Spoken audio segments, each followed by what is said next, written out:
Hello student, welcome to my channel A one math. Student, आज की class में अपन पढ़ने वाले हैं एक इंटरेस्टिंग टॉपिक, एडवांस मैथ्स के एक इंटरेस्टिंग टॉपिक बाइनोमियल थ्योरम के बारे में। जी हाँ, द्विपद प्रमेय। बाइनोमियल थ्योरम जो है वो एक आईपी मेट, एसएससी सीजीएल और भी बहुत सारे जो एग्जामिनेशन है उसमें एक इंपॉर्टेंट टॉपिक है, जिसमें एक अलजेब्रिक एक्सप्रेशंस की फॉर्म में जो है टर्म पूछी जाती हैं। एंड से कोई टर्म पूछी जाती है, या फिर एक टर्म जो फ्री फ्रॉम एक्स हो वो पूछी जाती है, फ्री फ्रॉम वेरिएबल्स हो वो पूछी जाती है। ये सारे क्वेश्चन जो है आज अपन कवर करने वाले हैं। सबसे पहले अपन कॉन्सेप्ट के बारे में बात करेंगे और बाइनोमियल थ्योरम कैसे बना। ठीक है, चलिए स्टार्ट करते हैं अपन आज का टॉपिक बाइनोमियल थ्योरम।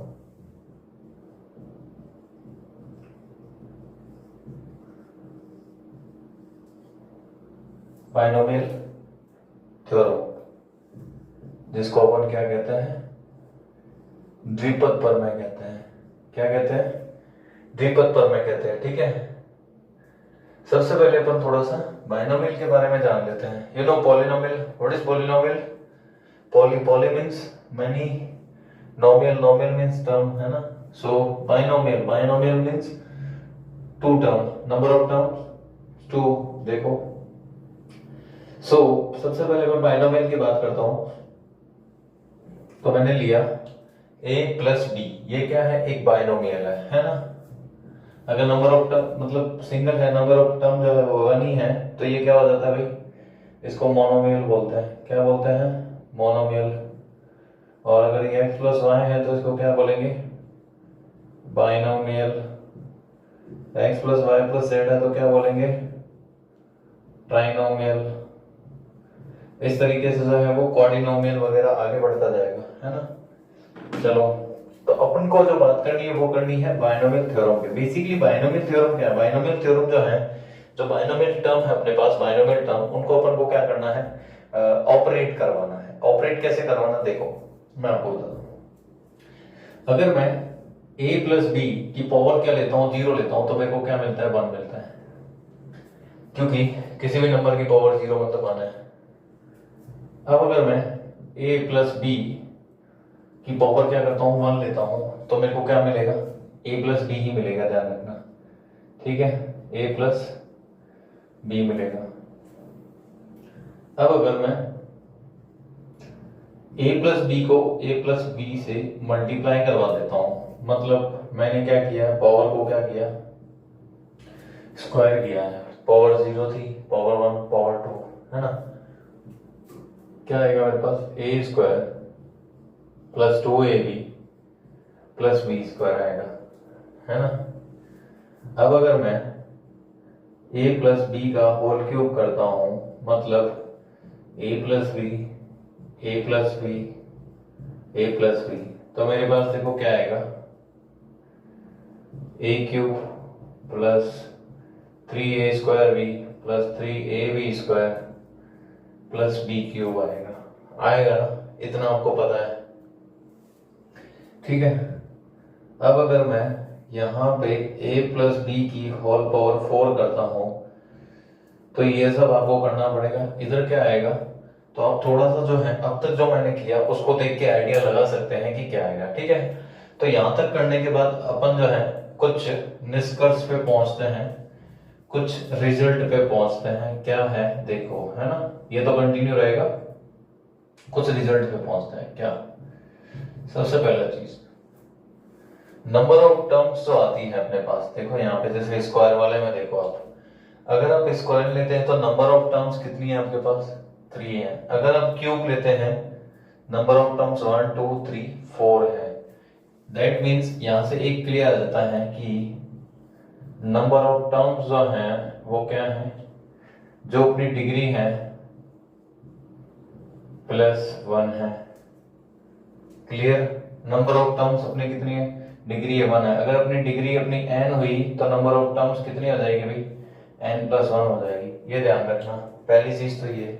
सेकंड, अगर अपन बात करें ए की, किसकी बात करें? ए की बात करते हैं, ए के बारे में तो क्या बोल सकते हैं? तो ए की जो पावर है वो डिसेंडिंग ऑर्डर में है। किस में है?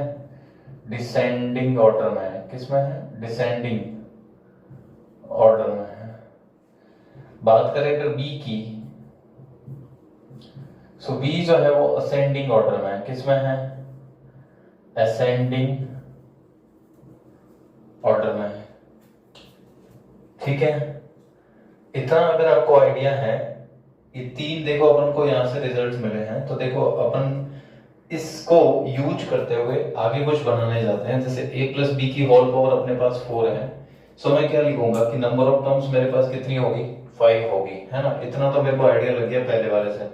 सेकंड से कि डिसेंडिंग ऑर्डर में होगी किसकी, a की जो पावर है, सो मैं सबसे पहले क्या लूंगा, a की पावर 4 लूंगा, प्लस फिर a की पावर 3 लूंगा, फिर a स्क्वायर लूंगा, फिर a लूंगा, a की power 4, a cube, a square, a, और फिर लास्ट में क्या आ जाएगा, a की पावर 0 लूंगा, है ना, ठीक है।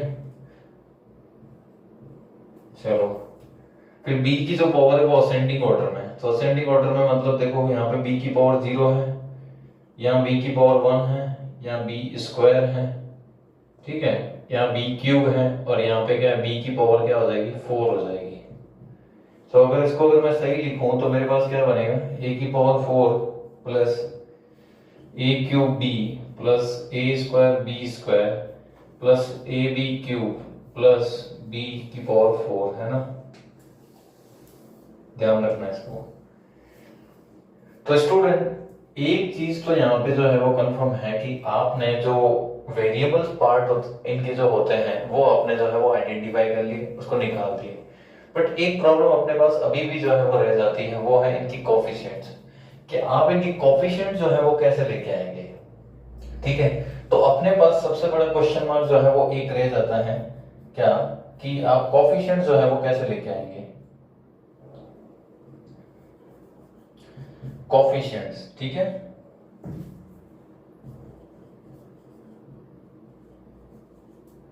कोफिशिएंट्स, तो अब अपन क्या करेंगे, कोफिशिएंट्स की तरफ जो है वो मूव करेंगे, अपन कोफिशिएंट्स को निकालना जो है वो सीखेंगे। यहां तक आपको बाइनोमियल समझ में आ गया होगा कि बाइनोमियल थ्योरम और कुछ नहीं है, एक जो बाइनोमियल अपने पास जो होता है उसको उसी से ऑपरेट करवाया जाता है, ऑपरेट करवाने के बाद जो वेरिएबल्स है उनके पैटर्न का पता लगाया जाता है। सो पैटर्न का पता लगाने पे अपने को पता चलता है कि जो पावर जितनी अपनी पावर या डिग्री होती है, नंबर ऑफ टर्म्स उससे एक ज्यादा होती है, और जो बाइनोमियल में जो टर्म होती है तो एक की पावर डिसेंडिंग ऑर्डर में जाती है और एक की जो है वो असेंडिंग ऑर्डर में जाती है पैर में, ठीक है।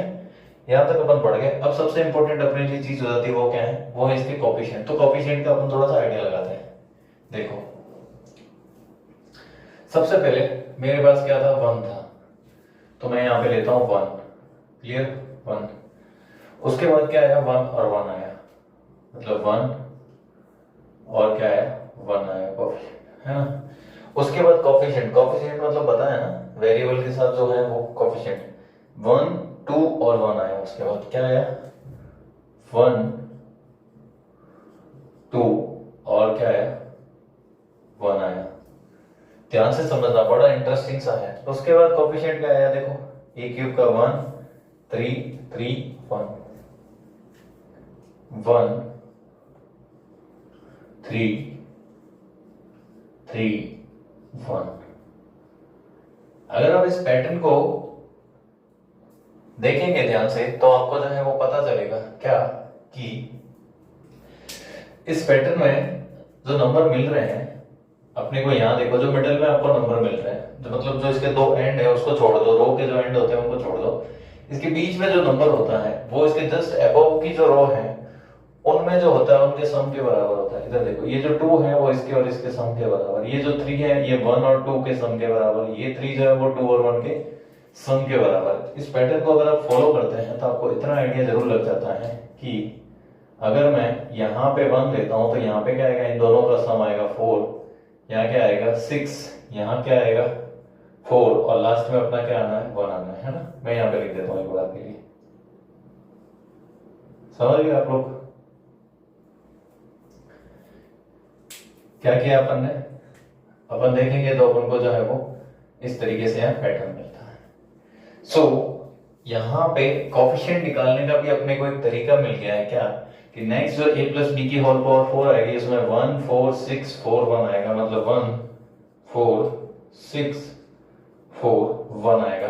तो अपने पास जो है वो a प्लस बी की होल पावर 4 का जो है वो एक्सप्रेशन बन जाएगा। तो सबसे पहले आपको जिस चीज का एक्सप्रेशन बताना है तो उसमें जो फर्स्ट टर्म है उसमें आप डिसेंडिंग ऑर्डर में उसको चला दीजिए, और जो सेकंड टर्म जो है बाइनोमियल में जो दो टर्म होती है तो सेकंड टर्म है उसको आपको क्या करना है, असेंडिंग ऑर्डर में चलाना है।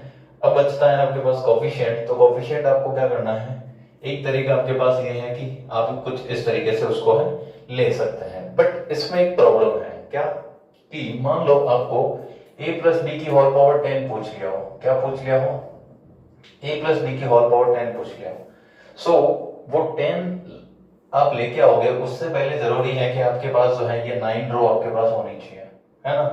वो 10 जब आप लेके आओगे, जैसे आपने 4 लाया तो 1 2 3 4 मतलब x plus a plus B की होल पावर 4 लाया तो आपके पास 1 2 3 और 4 ये टर्म आपके पास अवेलेबल होनी चाहिए।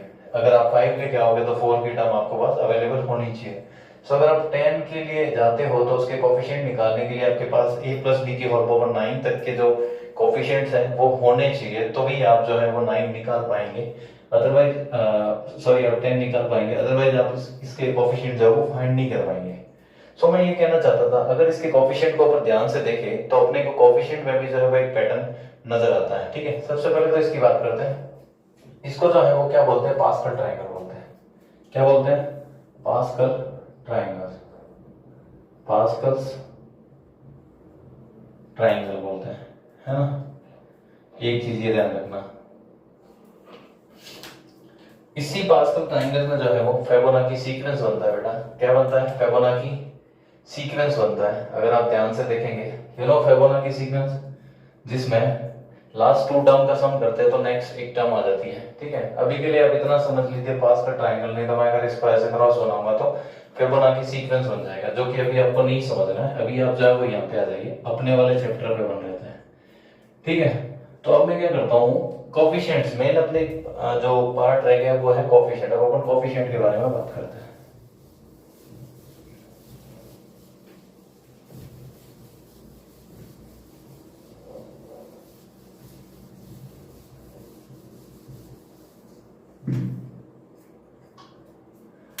तो अपन ने जब पैटर्न का एनालिसिस किया तो अपने को ये मिला, है ना। अब देखो, मैं इस पैटर्न में जो कोफिशिएंट है इनको किस तरीके से जो है वो कॉम्बिनेशन में कन्वर्ट करना हो, ये जानना है आपके लिए जो है वो बहुत इंपॉर्टेंट पार्ट है। यहाँ देखिए, अगर मैं a प्लस बी का होल स्क्वायर करता हूं तो मेरे को मिलता है a स्क्वायर। देखो थोड़ा सा इसको एक्सपेंड कर देते हैं, a प्लस बी, ये a प्लस बी का होल स्क्वायर है, मल्टीप्लाई करूंगा so a square plus a b plus b a plus b square. Clear. अगर आप यहां पे इन दोनों को ध्यान से देखें तो अपन इनको मिला के क्या लिख देते हैं, 2ab लिख देते हैं। क्या लिख देते हैं, 2ab लिख देते हैं। तो थोड़ा सा आगे चलते हैं, आपको पैटर्न थोड़ा सा मैं आइडेंटिफाई करवाना सिखाता हूं कि आगे देखो क्या आएगा। अगर मैं क्यूब कर देता हूं a प्लस बी का a प्लस बी से मल्टीप्लाई का a प्लस बी से मल्टीप्लाई, मतलब अगर मैं a प्लस बी का होल क्यूब कर देता हूं तो जब मैं मल्टीप्लाई करूंगा तो मेरे पास देखो टर्म क्या बनती है, a cube plus 3a square b plus 3ab square plus b cube मिलता है। ठीक है, अगर मैं बात करूं इस टर्म की, तो इसमें a स्क्वायर b जो है वो 3 टाइम्स है। कितने टाइम्स है, 3 टाइम्स है। इस 3 टाइम्स में मतलब अपने पास टोटल 3 है, इस 3 टाइम्स में b जो है अपना वो 1 टाइम्स है। और इसकी बात करें तो यहाँ पे टोटल ये भी कितना है, 3 टाइम्स है। ठीक है, ये 3 टाइम्स है, और इस 3 टाइम्स में b जो है वो कितना है, 2 टाइम्स है। ठीक है, आप थोड़ा समझना। और इस 3 टाइम्स में जो है b खुद जो है वो कितने टाइम्स है, 3 टाइम्स है। जबकि टोटल 3 जो फैक्टर होते हैं अपने पास, टोटल 3 फैक्टर थे ना, उसमें b जो है यहाँ पे 0 टाइम्स है। कितने टाइम्स है, 0 टाइम्स है। कुछ यही कॉम्बिनेशन अपने को जो है कुछ यही पैटर्न जो है अपने को कॉम्बिनेशन में देखने को मिलता है। क्या होता है, अपन कॉम्बिनेशन के बारे में जानते हैं। किसके बारे में जानते हैं, कॉम्बिनेशन के बारे में जानते हैं। देखो मैं आपको पूरा बाइनोमियल थ्योरम बनाना ही सिखा देता हूँ, है ना, सारी झंझट खत्म। सो कॉम्बिनेशन के बारे में अपन क्या जानते हैं कि टोटल अपने पास कितनी थिंग्स होती है, n। टोटल अपने पास कितनी थिंग्स होती है, n थिंग्स में से r थिंग्स को चूज करते हैं तो अपन वहां पे कॉम्बिनेशन लगाते हैं। Way of choosing r things out of total या फिर आउट ऑफ n थिंग्स, तो वो क्या होता है, NCR होता है, ठीक है। Way of choosing r things out of n things, n में से r चीजों को चुनने के जो तरीके हैं वो अपना कॉम्बिनेशन है। कॉम्बिनेशन क्या होता है, factorial n upon factorial r, factorial n minus r होता है, ये अपने को पता है, ठीक है। अब यहाँ पे आओ, क्योंकि पास्कल जो ट्राइंगल में जो कोफिशिएंट्स आए थे और कॉम्बिनेशन जो यहाँ पे बना था उसमें सिमिलरिटी देखी गई। देखो किस तरीके से, टोटल अपने पास कितने, जैसे मैंने क्यूब किया तो अपने पास फैक्टर कितने होते हैं, 3 फैक्टर होते हैं, ठीक है। यहाँ पे देखिए, अब देखो मैं अगर b की बात करता हूँ, जरूरी नहीं कि आप b की बात, आप a की बात करोगे तो भी काम वो का वही आएगा, ठीक है। अगर आप b की बात करते हो, है ना, टोटल आपके पास कितना है, ऑर्डर कितना, मतलब डिग्री कितनी रह रही है, 3 है। अगर आप a पहले b की बात करते हैं, ठीक है, टॉकिंग अबाउट b,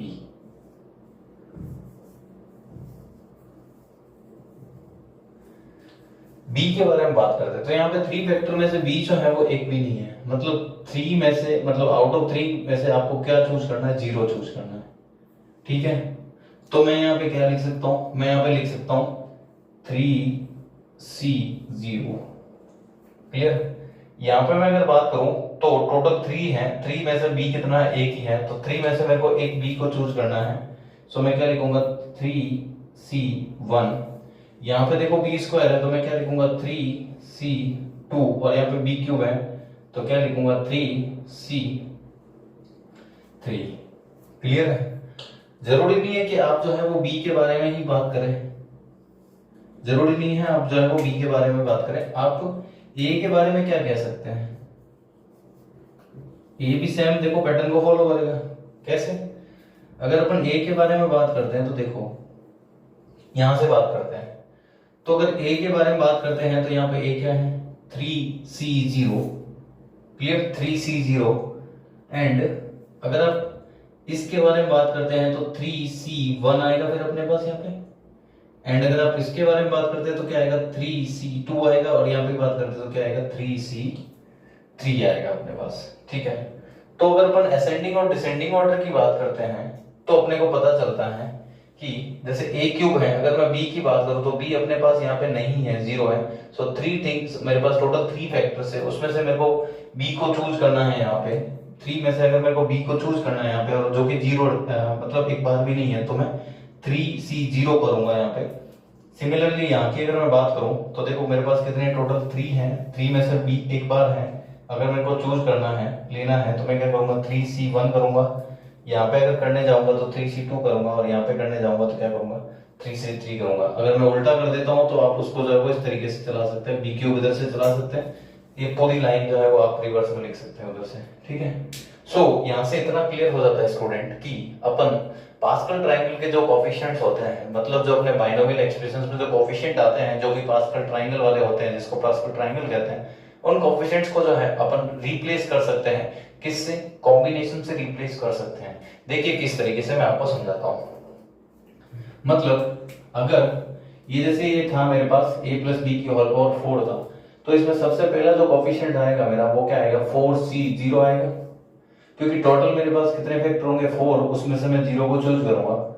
उसके बाद मैं किसको चूज करूंगा, 4C1 को, फिर 4C2 को करूंगा, फिर 4C3 को करूंगा, और फिर 4C4 को करूंगा, ठीक है। समझ में आ गया होगा आपको। तो आप एक बार करके देख लीजिए, आपको पता चलेगा। जैसे 4C2 है तो 4C2 में क्या आ जाएगा, factorial 4, factorial 2 and 4 minus 2 factorial, ठीक है, factorial n, factorial r, factorial n minus r का मैं लगाता हूँ तो देखो कितना हो जाएगा, फैक्टोरियल 4 तो ऊपर है, फैक्टोरियल 2 ही है, इंटू फैक्टोरियल 2 और है, ठीक है। सो 2 और 2 कितना हो गया, नीचे तो 4 हो गया, ऊपर देखो 4, 3, 2, 1, 4 से 4 कैंसिल हो गया, कितना आ गया, 6 आ गया, और यहाँ पे देखो आपको 6 ही आपको दे रखा है, ठीक है। तो आई थिंक अगर अपन यहाँ पे कॉम्बिनेशन का यूज करते हैं, कॉम्बिनेशन मतलब n टोटल चीजें हैं उसमें से 8 चीजों को चूज करने का तरीका। सिमिलरली मैं बी के लिए अगर ये पैटर्न काम में लेता हूँ तो टोटल 3 फैक्टर है, 3 में से अगर मैं बी को चूज करता हूँ तो पहले मैं 0 टाइम्स चूज करूंगा, फिर मैं 1 टाइम्स, फिर 2 टाइम्स और फिर 3 टाइम्स। असेंडिंग डिसेंडिंग ऑर्डर में अगर ये दोनों पैटर्न लगाए तो कॉम्बिनेशन यहाँ पे जो है वो सेट बैठता है। सो कॉम्बिनेशन सेट बैठता है तो अपने लिए एक चीज जो है वो बहुत आसान हो जाती है। क्या, देखो मैं आपको समझाता हूँ यहाँ पे कि अब अगर मुझे a प्लस बी की होल पावर 10 का बोला जाए, जैसा कि मैंने आपसे कहा था a प्लस बी की होल पावर 10 का बोला जाए, so total we obtain 11 terms in which a to the power 10 plus a to the power 10 हो गया, फिर a टू द पावर 9 आ जाएगा, b स्टार्ट हो जाएगा, फिर पावर 8 b स्क्वायर, फिर पावर 7 b क्यूब, फिर पावर 6 b4, फिर पावर 5 b5, फिर पावर 4 b6, फिर पावर 3 b7, फिर पावर 2 b8, फिर a आएगा तो b9 and b to the power 10। So total 1 2 3 4 5 6 7 8 9 10 11 terms अपने पास आ गई है ना। इसमें अब एक चीज और नोटिस करेंगे कि टोटल अपने पास कितनी है, पावर 10 है। सो हर टर्म में मतलब इंडिविजुअली टर्म की अगर आप पावर को ऐड करेंगे और ओवरऑल तो वो 10 मिलेगी। 10 9 प्लस 1 10, 8 प्लस 2 10, 7 3 10, 6 4 10, 5 5 10, ये वापस जो है वो 10 मिलेगी। अगर इसमें कुछ गड़बड़ कर दी है तो सम आपका जो है वो इसके बराबर नहीं आएगा। अब बात करते हैं कोफिशिएंट की, तो देखो कोफिशिएंट्स क्या लेंगे, मेरे पास यहाँ पे जैसे 4 के लिए था तो 4 में से मेरे को एक भी चूज नहीं करना। अब अगर मैं यहाँ पे बी के लिए बात करने जाऊँ तो टोटल मेरे पास कितना है, 10 है। 10 में से सबसे पहले मैं एक भी चूज नहीं करूंगा तो 10c 0, उसके बाद क्या आएगा 10c 1 आएगा, फिर क्या आएगा 10c 2 आएगा, फिर 10c 3 आएगा, फिर 10c 4, फिर 10c 5, फिर 10c 6, 10c 7, 10c 8, 10c 9 और लास्ट में क्या आएगा 10c 10 आ जाएगा। ठीक है, बहुत से बुक में इसको इस तरीके से भी बेटा लिख देते हैं, 4 और 0 लिख देते हैं, इसको इस तरीके से करते हैं, 4 और 1 लिखते हैं, इसको इस तरीके से करते हैं, 4 और 2 करते हैं, इसको इस तरीके से लिखते हैं, 4 3 कर दिया, 4 4 कर दिया, है ना। सो यहाँ पे अपन ने इजीली इसको जो है वो फाइंड आउट कर दिया। अगर आपसे कोई ये पूछता कि भाई कोफिशिएंट बताना है आपको इस पूरे टर्म में a to the power 7 b to the power 3 का, तो वो क्या हो जाएगा 10c3 हो जाएगा अपने पास। क्या हो जाएगा 10c3। अभी मैं इसकी जनरल टर्म आपको बना के बता दूंगा। तो ओवरऑल ये है कि आपने आइडेंटिफाई कर लिया कि a प्लस बी की होल पावर 10 जो है वो क्या होता है, वो कुछ इस तरीके से होता है। अगर मैं a प्लस बी की होल पावर 15 की बात करूं तो total 16 terms, a to the power 15, a to the power 14 भी इस तरीके से, लास्ट में b टू द पावर 15 तक अपने पास टोटल 16 टर्म जो है वो आएगी। अब इंटरेस्टिंग ये है कि इनके कोफिशिएंट्स क्या आएंगे, तो वही 15c0, 15c1, 15c2 इस तरीके से अपने को जो है इसके कोफिशिएंट्स मिलते रहेंगे, है ना। अब थोड़ा सा अपन आगे बढ़ते हैं और थोड़ा सा इस पर रिसर्च करते हैं। देखो बाइनोमियल थ्योरम कुछ नहीं है, एक रिसर्च है बस। अगर आप वो कर लेते हैं तो बाइनोमियल थ्योरम का कोई क्वेश्चन है, ऐसा कोई क्वेश्चन नहीं है जो आपको आउट करेगा और टोटली सॉल्व कर सकते हैं, टोटली, है। इधर देखिए, अब थोड़ा सा इसको मैं देखता हूं तो 10c 0 कुछ नहीं 1 होता है और 10c 10 भी क्या होता है 1 होता है। सो सबसे फर्स्ट और सबसे लास्ट टर्म का कोफिशिएंट आपको हमेशा ही देखो क्या मिलता है, 1 ही मिलता है। आप 4c 4 करने जाएंगे तो फैक्टोरियल 4 और 4 माइनस 4 फैक्टोरियल, ये तो 0 होता है, फैक्टोरियल 0 1 और ये 1 हो गया। और अगर आप 4 0 का करने जाते हैं तो फैक्टोरियल 4 फैक्टोरियल 0 और 4 माइनस 0 फैक्टोरियल, तो 4 से ये 4 कैंसिल, फिर 1 आ जाएगा, है ना। सो फर्स्ट और लास्ट टर्म का कोएफिशिएंट कितना हो जाएगा बेटा, 1 हो जाएगा। ध्यान से पढ़ लेना, ठीक है। अब देखो थोड़ा सा और अपन आगे बढ़ते हैं। इतना क्लियर हो गया ना आपको। अब बाइनोमियल से कोई भी एक्सप्रेशंस की टर्म बनाना सीख चुके हैं फाइनली। कोई भी फॉर्मूला अब आपके सामने पटक दे आप निकाल सकते हैं। जैसे a प्लस बी की होल पावर 25 फेंक दिया आप निकाल दोगे उसको, बस कोफिशिएंट की बात है। अब थोड़ा सा मैं क्या करता हूँ, इसको एब्रीविएट कर देता हूँ। देखो किस तरीके से करता हूँ। जो मेरे पास, जैसे मैं अगर n के लिए जाऊं, a प्लस बी की होल पावर n है, अगर मैं उसके लिए जाता हूँ तो देखो क्या होता है, मेरे पास जो यहाँ पावर थी वो यहाँ ले ली, हर टर्म में ले ली, तो वो क्या हो जाएगा n। अब देखो यहाँ पे मैंने b को एक बार चूज किया तो tan c1, क्लियर। b को अगर मैं 2 टाइम्स चूज करता हूँ तो tan c2 है, ये ध्यान रखना। सबसे पहले अगर मैं क्या करूंगा, अगर मैं r टाइम्स चूज करता हूँ, सुना, तो b यहाँ पे कितना होगा, r होगा, है ना। कोफिशिएंट की बात करूं तो b मेरे पास r होगा, एंड a जो है वो क्या होगा, तो देखो टोटल अपना क्या था n में से अगर r को माइनस कर दे तो ये आता है, a की पावर क्या हो जाएगी, n माइनस r हो जाएगी अपने पास। क्लियर, समझ गए आप लोग। देखना वापिस से दोनों टर्म ली, a और b, तो n में से r3 को चूज करना। कब चूज किया था, जब b मेरा खुद क्या था, r था, और ये जो टर्म्स होती है वो कितने होती है, इसके साथ कंबाइंड होकर n बनाती, तो ये r है, तो ये n कब बनाएगी, जब n माइनस r होगा। या फिर अगर आप पूरे में से इसको माइनस कर देते हो तो ये आएगी, जैसे 10 में से 2 किया तो 8 आ गया, ठीक है। या फिर यहाँ पे कुछ ऐसा नंबर लिखो जो इसके साथ मिलके ये बन जाए, तो मैंने n माइनस r लिख दिया। अब ये सारा ही क्या है, ऐसी बहुत सारी टर्म्स है जो इनका सम है, सो मैं यहाँ पे क्या कर दूंगा, समेशन लगा दूंगा। क्या लगा दूंगा, समेशन लगा दूंगा। और r की वैल्यू आप कहाँ से ले सकते हो, आप 0 से चूज करना स्टार्ट करते हो, लास्ट कहाँ तक जाते हो भाई, लास्ट आप कहाँ तक जाते हो, लास्ट आप कहाँ तक जाते हो, लास्ट जाते हो आप n तक। अपने पास जो है एक एब्रीविएट फॉर्म में जो है वो बाइनोमियल थ्योरम मिल गया कि a प्लस बी की होल पावर जो n होता है वो क्या होता है, summation r is equal to 0 to n ncr a की power n minus r p to the power r।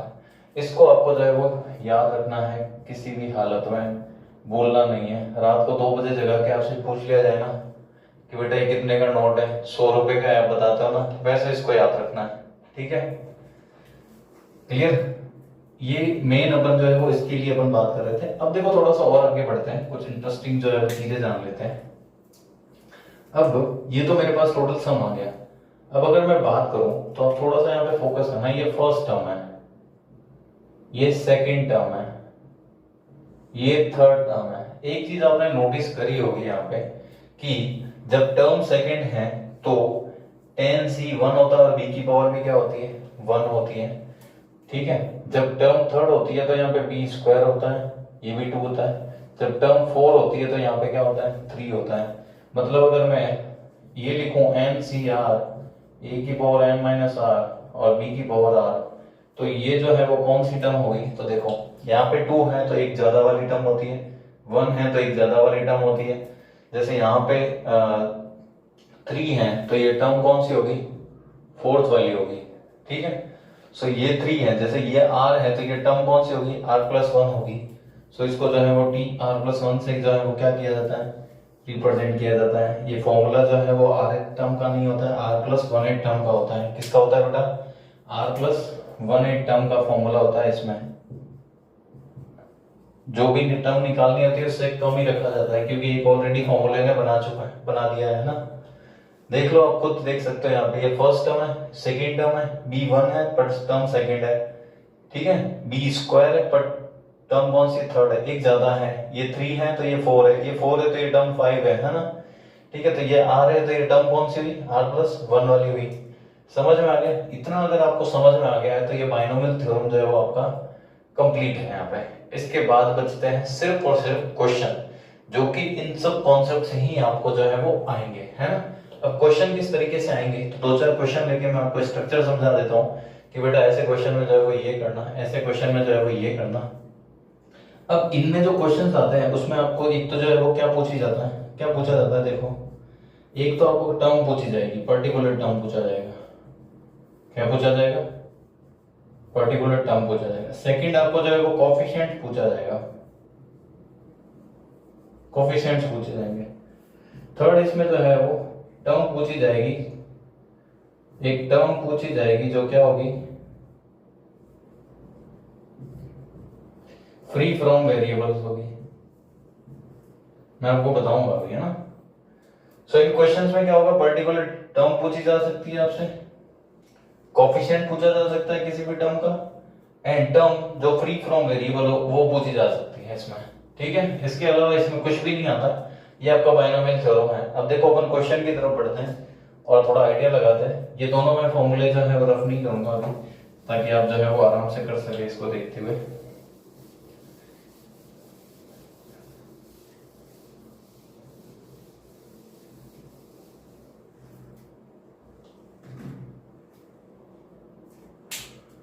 जैसे मैं एक क्वेश्चन लेता हूं, 3x माइनस 2/x² के होल पावर जो है वो 15 है, ठीक है। क्वेश्चन समझ में आया? ये पहले एक सिंपल क्वेश्चन लेते हैं यार, ताकि आपको थोड़ा क्लियर हो जाए। जैसे मैंने ले लिया 2x plus 3y to the whole power 16 है। आप इसकी क्या करो, 11th टर्म निकाल दो, है ना, ठीक है। 11th टर्म क्या होगी वो निकाल दो, डन, ठीक है। सो आपको जो है वो 11th टर्म निकालना है। अब 11th टर्म निकालना है तो आपके पास देखो फॉर्मूला क्या है, T R plus 1 is equal to N C R A की पावर एन माइनस आर और बी की पावर आर। आपको 11th टर्म निकालना है तो put R is equal to 10। So R अगर आप 10 रखते हैं तो आपके पास क्या बन जाएगा, 11 बन जाएगा। और आपके पास देखो क्या आ जाएगा, देखो n कितना है 16 है और r अपने 10 रखा, तो 16 c 10 a अपना कितना है 2x है की power n minus R 16 minus 10 और 3y है, इसकी पावर क्या आ जाएगी, r कितना लिया आपने 10 लिया है, ठीक है। इसको आपको सॉल्व करना है। अगर आप सॉल्व कर दो देखो, सो फैक्टोरियल 16 फैक्टोरियल 10 और फैक्टोरियल के अंदर 16 माइनस 10 आ जाएगा, डन। एंड यहाँ पे देखेंगे तो क्या आएगा, 2x की whole power 16 minus 10 6 and 3y जो है इसकी होल पावर कितना आएगा 10 आएगा। तो आप इसको सॉल्व करेंगे तो ये देखो कितना आ जाएगा, फैक्टोरियल 16 फैक्टोरियल 10 और ये फैक्टोरियल 6, है ना। एंड 16 तो ये आगे 10 वाला तो कैंसिल हो जाएगा। बट देखो ज्यादा बड़ा नंबर है तो सॉल्व नहीं करना है। अगर कोई नंबर इसी तरीके का कि सॉल्व हो सकता है, वैल्यू थोड़ी सी स्मॉल देगा, ऑप्शन में जिस तरीके से मिले आपको उस तरीके से देखना। अगर नॉर्मली कॉम्बिनेशन की फॉर्म में मिल रहा है देन वेल, अगर कॉम्बिनेशन की फॉर्म में नहीं मिल रहा है तो आपको सॉल्व करना पड़ेगा। सो यहाँ पे कितना आ जाएगा 2 की पावर 6 और यहाँ से आ जाएगा 3 की पावर 10, ये जो भी यहाँ आ जाएगा, और x की पावर 6 और y की पावर 10, है ना। देखो मिला के कितना हो रहा है 16 और यहाँ पे कितना हो रहा है 16। तो देखो कितना इजीली जो है वो आपने इसकी 11th टर्म जो है वो फाइंड कर दी। आई होप आपको जो है वो समझ में आ गया होगा अच्छे से, है ना, ठीक है। आगे बढ़े।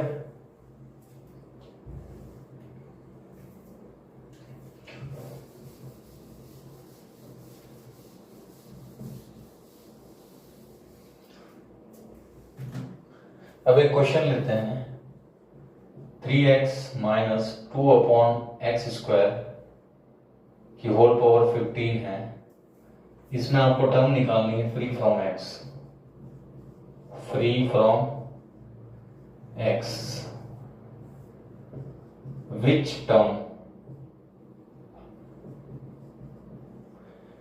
term of this expression is free from x। कौन सी टर्म जो है, कौन सा पद, इस प्रसार का कौन सा पद जो है वो क्या है, x से स्वतंत्र है, फ्री फ्रॉम x है। जनरली फ्री फ्रॉम x के क्वेश्चन बेटा वहीं से आते हैं जब इसमें एक देखो x यहाँ मिलेगा और एक x अपॉन में मिलेगा, क्योंकि ये x और ये 1/x ही आगे टर्म में जैसे यहाँ पड़े होंगे इस तरीके से, और इक्वल पावर होती है तो वहां पे क्या हो जाते हैं, कैंसिल हो जाते हैं। बट हर बार आप ये नहीं बता सकते कि यहाँ पे पावर इक्वल आएगी, ये तभी आता है मिडिल में जब इन दोनों की पावर क्या हो, इक्वल ही हो। अब देखो यहाँ पे ध्यान से देखो, ये पावर 1 है और नीचे की पावर 2 है। अब आप समझ चुके होंगे, है ना, ये इम्बैलेंस हो चुका है पूरा का पूरा। चलो देखो कैसे करना है। You know r plus 1 term T R plus 1 is equal to N C R A to the power n minus R B to the power r। So n is equal to अपने पास कितना है 15 है। सो 15 सी R, ए अपने पास कितना है 3x है और पावर कितना है 15 माइनस आर, और b अपने पास कितना है। देखो अभी तक बेटा अपन ने माइनस का जो है वो नहीं पढ़ा है, माइनस और प्लस में कोई फर्क नहीं है, अभी मैं आपको समझाऊंगा। आपको क्या करना है, अगर आपने प्लस का पढ़ा और माइनस का आ गया, मैं कह रहा हूँ पहली चीज, सबसे पहली चीज तो ये आप प्लस का पढ़ लो इनफ है आपके लिए। क्यों? क्योंकि अगर माइनस आता है तो इसको साथ में ले लो, बार प्लस लगा दो, आपका काम हो जाएगा। देखो मैं कैसे करता हूँ, इस माइनस को इसके साथ कंबाइंड लेता हूँ, प्लस बार लगाता हूँ, तो क्या आ जाएगा मेरे पास -2/x²। ठीक है, ये b हो गया मेरे पास, और इसकी पावर कितनी है, आर ही आएगी ना। ठीक है, ये ले लिया। अगर आप माइनस वाला पढ़ोगे तो फिर आप माइनस बार भी लगा देते हैं, है ना, फर्क कुछ नहीं है इसमें, माइनस को माइनस इसके साथ ले लो, बार प्लस लगा दो। जैसे ये इस तरीके से कर सकते हैं इसको, है ना। इतना तो आपको समझ में आता होगा, फिर तो क्यों ये एग्जाम देते हैं, इतना ही समझ नहीं आता तो।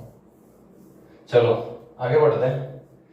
अब देखो किस तरीके से अपने को निकालना है। सबसे पहले 15CR 3 की पावर 15 माइनस आर, और इस x की पावर भी क्या आएगा 15 माइनस आर, है ना। यहां पे आप देखोगे तो -2 की पावर आर क्या है, -2 की पावर आर, एंड ये x² है, ये x² है, तो देखो ये क्या हो जाएगा 1/x² की पावर आर, अलग अलग लिखा है मैंने। ये ऊपर जाएगा तो क्या बनेगा x की पावर -2, और इन दोनों का मल्टीप्लाई हो जाएगा तो यहाँ पे क्या बनेगा x की पावर -2r बनेगा। ये x की दोनों ही पावर क्या हो जाएगी, ऐड हो जाएगी, तो बाकी सारा सेम आएगा। सो x की पावर 15 माइनस आर, ठीक है, और एक ही हो जाएगी माइनस का 2r। Clear. So 15 minus R -2r, next line में अपने पास ये सारा सेम रहेगा, x टू दी पावर क्या हो जाएगा 15 माइनस आर और 3r, 15 माइनस क्या हो जाएगा 3r हो जाएगा, क्या हो जाएगा 15 माइनस 3r हो जाएगा। ठीक है, अब इसने क्या बोला था, फ्री फ्रॉम x हो, क्या हो, फ्री फ्रॉम x, मतलब उसमें x नहीं होना चाहिए। अब बताओ x यहाँ पे कब हटेगा, जब ये पावर क्या हो जाएगी 0 हो जाएगी, क्या हो जाएगी 0 हो जाएगी, मींस 15 माइनस 3r की वैल्यू 0 अगर अपन लेते हैं तो r की वैल्यू बेटा क्या आती है 5 आती है, क्या आती है 5 आती है, और r की वैल्यू 5 आती है, तो ये देखो यहाँ पे r की वैल्यू 5 होती है, x यहाँ पे हट जाता है, मतलब जो भी आएगा वो सिर्फ कोफिशिएंट्स आएगा, फ्री फ्रॉम x आएगा। तो वो टर्म कौन सी हुई, तो r इज टू 5 लिया, r इज टू 5 अगर आप यहाँ पे रखते हैं तो अपने पास टोटल क्या आता है r 6 आता है, मतलब वो कौन सी टर्म है भाई, वो 6 टर्म है जो क्या है फ्री फ्रॉम x है। आगे आपको बढ़िया से समझ, आई थिंक आपने सीख लिया होगा कि किस तरीके से जो है वो फ्री फ्रॉम x निकालना है। ये कॉन्सेप्ट आप जो है वो दिमाग में रखना, जो वेरिएबल होता है उनको कंबाइन कर दो पावर को, थोड़ा सा सर्च इंडिसेस के कॉन्सेप्ट है, ज्यादा नहीं है, आप इनको कंबाइन कर लो और इजिकल्स टू 0 रख दो, क्योंकि आपको फ्री फ्रॉम x बनाना है तो आपको 0 करना है, वहां पे क्या करना है 0 करना है। ठीक है, सो 0 करने के लिए मैंने क्या किया, इसको 0 के बराबर रखा, तो r की वैल्यू 5 है, मतलब r जो 5 लेंगे वही 0 करेगा, या डायरेक्ट दे दो 15 माइनस 15 होना चाहिए, मतलब r 5 ले लो, तो r5 लेने पे टर्म कौन सी बनी 6, तो इसकी 6 टर्म जो है वो क्या होगी फ्री फ्रॉम x होगी। क्लियर, आगे बढ़ते हैं।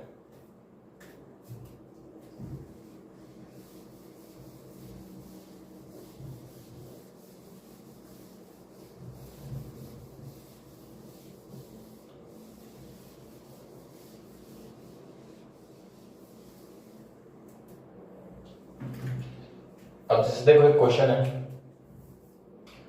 क्वेश्चन लिख दो, जैसे x माइनस 1/x की whole power 12,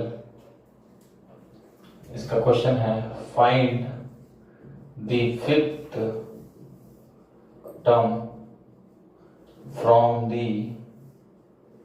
and, find the fifth term from the end, है ना। फाइंड द फिफ्थ टर्म बोले तो अभी तो आप r इज टू 4 रख देते हैं, आपका काम हो जाएगा। मैंने बोला find the fifth term from the end, है ना।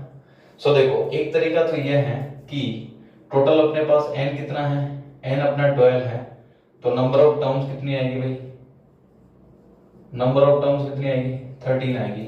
ठीक है, अब पीछे से देखो 13 है, तो पीछे से अपने पास कितनी है फिफ्थ टर्म है, सो 13 12 11 10 और 9, 1 2 3 4 5, पीछे से ये जो टर्म है वो कौन सी होगी 9 वाली होगी, मतलब आगे से 9 वाली जो होगी पीछे से वो क्या है, फिफ्थ है।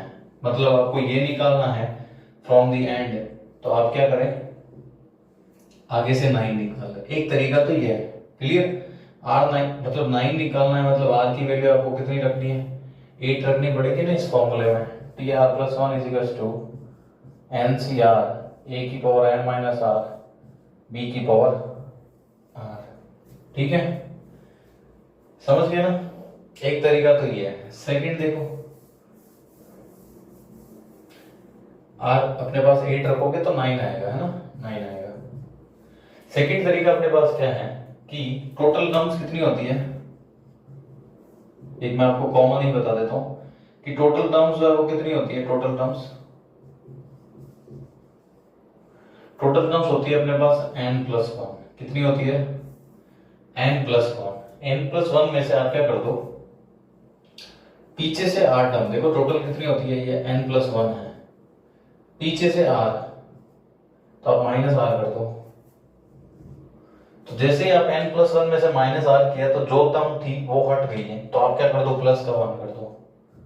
क्या कर दो, प्लस का 1 कर दो। तो ओवरऑल देखा जाए तो आपके पास क्या आ जाएगा, n-r+2, ठीक है। तो ये कहां से हो जाएगा, फ्रॉम दी बिगनिंग, ठीक है।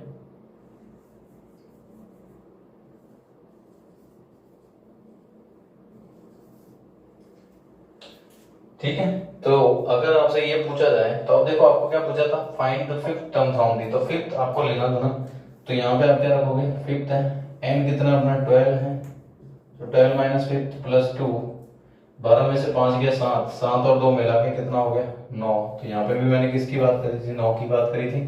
यहाँ पे भी दो तरीके है बेटा आपके पास, जिस तरीके से आप निकालना चाहो निकाल दो, बट ये तरीका ज्यादा अच्छा है। क्यों, क्योंकि जब मान लो आपके पास x प्लस वाई की होल पावर जो है 72 आ गई, और आपको पीछे से जैसे 37 वाला पूछ ली, 37 भी टर्म पूछ ली पीछे से, सो वहां पे नोट करना है आपके लिए डिफिकल्ट आ जाएगा। मान लो पावर 75 आ गई और पीछे से जो आपको क्या पूछ ली 37 टर्म, तो -37 + 2 कर देना, काम हो जाएगा आपका, क्लियर है।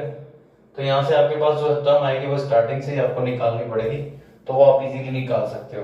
तो अपने पास कितनी आई, 9 टर्म्स आई, 9 टर्म है, 9 टर्म है। सो 9 टर्म निकालनी है मेरे को, मतलब r इज टू क्या रखूंगा, 8 रखूंगा, तो 8 + 1 कितना हो जाएगा, 9 हो जाएगा, ठीक है। अब देखो मैं निकालता हूं,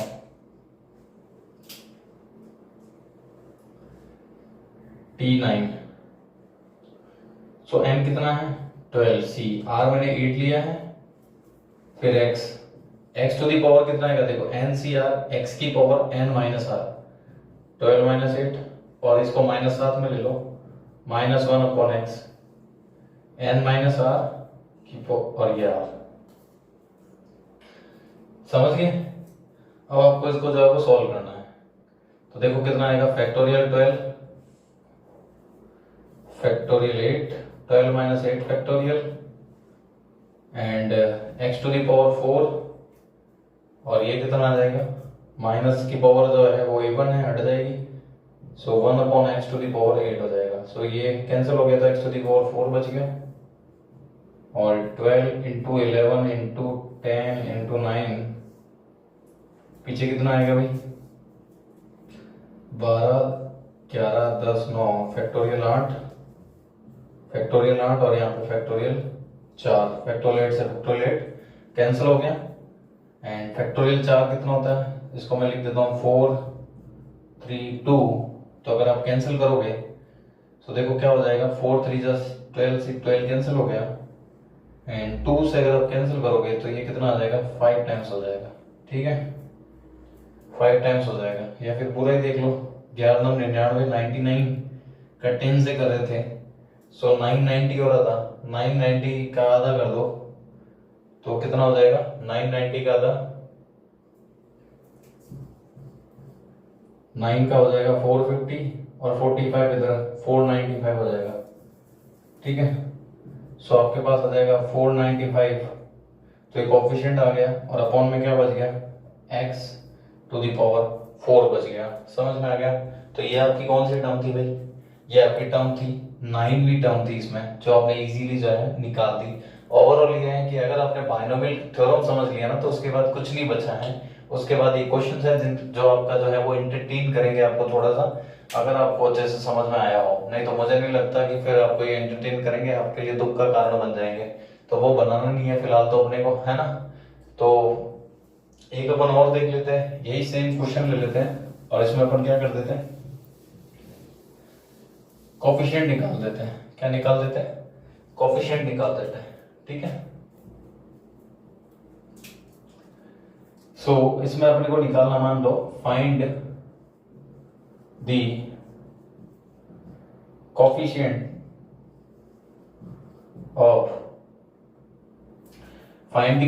ऑफ 9 टर्म। अभी 9 टर्म तो निकाली थी ना अपन ने, हाँ। चलो find the coefficient of 9 term निकालना है, आपको कोफिशिएंट निकालना है, ठीक है। चलो so T R plus 1 is equals to N C R A की पावर एन माइनस आर, तो पड़ा ही अपने पास कितना है, 12 है। तो आर 8 ही लेना है, फिर तो वही आ जाएगा आपके पास से। अब कोई भी और टर्म ले लो या फिर 7 टर्म ले लो, 7 टर्म का कोफिशिएंट निकालना है। तो आर कितना लोगे आप, 6 लोगे आप, कितना लोगे आप, आर 6 लोगे, है ना। तो देखो आपके पास कितना हो जाएगा कोफिशिएंट, एक तो आएगा, देखो यहाँ पे होता ना तो कोफिशिएंट कुछ एक्स्ट्रा बनता है, यहाँ पे कुछ है ही नहीं तो फिर क्या बनेगा, क्लियर है ना। तो आपके पास एन सी, और जैसे देखो आपको 7 टर्म का कोफिशिएंट निकालना, तो आप यहाँ पे क्या लोगे, 6 लोगे, तभी तो 7 टर्म आएगी। तो यहाँ पे 6 लोगे तो जो भी होगा उसके साथ 6 आ जाएगा, ठीक है। सो 12 से 6 आ जाएगा, कब, जब आप इसका कोफिशिएंट निकालने जाओगे तो आपकी इच्छा हो तो सॉल्व कर देना, अदरवाइज ठीक है, क्लियर है। आई होप आपको जो है वो समझ में आ गया होगा ये तो। अब देखो एक चीज और बता देता हूँ मैं आपको कि होता क्या है इसमें। इन्हीं एक्सप्रेशन से जो अपन एक्सप्रेशन बनाए हैं, जैसे a प्लस बी की होल पावर n जो है वो क्या होता है, एन सी 0 e की power n, N C 1 e की पावर n माइनस 1 b, एक कम होती जाएगी, ठीक है। और लास्ट ऐसे ऐसे चलते चलते कहां तक आएगा, b की पावर n तक आएगा। अब अगर मैं a इजिकल्स टू 1 ले लूं और b इजिकल्स टू x ले लो, तो 1 plus X to the whole power क्या हो जाएगा, n हो जाएगा। तो सेम ये चीज रहेगी मेरे पास, क्या रहेगा, एन सी 0, और यहाँ पे क्या रहेगा, 1 की पावर n 1 ही रहेगा, प्लस एन सी 1 की पावर ये रहेगा तो x रहेगा x। तो मेरे पास देखो फाइनली क्या आएगा, 1 plus N C 1 X, N C 2 X square, N C 3 X cube, last में एन सी एन जो कि 1 हो जाएगा, एक्स टू दी पावर क्या आएगा, n आएगा, क्लियर है। अगर माइनस लेते हो तो ऑल्टरनेट साइन चलेगा आपके पास, ठीक है। अगर आप माइनस लेते हो तो आपके क्या चल जाएगा, ऑल्टरनेट साइन चल जाएगा। सो स्टूडेंट आपने जो है वो अच्छे से सीख लिया होगा कि बाइनोमियल थ्योरम जो है वो क्या है, ठीक है। तो मैंने पूरा का पूरा बाइनोमियल थ्योरम जो है वो आपको पढ़ा दिया। इसके बाहर कोई भी क्वेश्चन नहीं आता है, इसके अलावा भी अगर कोई क्वेश्चन होंगे, क्योंकि नहीं तो वीडियो जो है वो बहुत लेंथी हो जाएगा अपने लिए। सो मैं इसके अलावा भी जो क्वेश्चंस आए हुए हैं सारे एग्जामों में मैं लेके आ जाऊंगा और एक अलग से वीडियो इस पे बना दूंगा। कॉन्सेप्ट वीडियो मैंने बना दिया है और इसमें जो जो पॉसिबल क्वेश्चंस है जिनकी फ्रीक्वेंसी ज्यादा होती है वो मैंने ले ली है, ठीक है। तो कैसा लगा वीडियो आपको कमेंट करके बताना है। तो thank you so much for watching this video.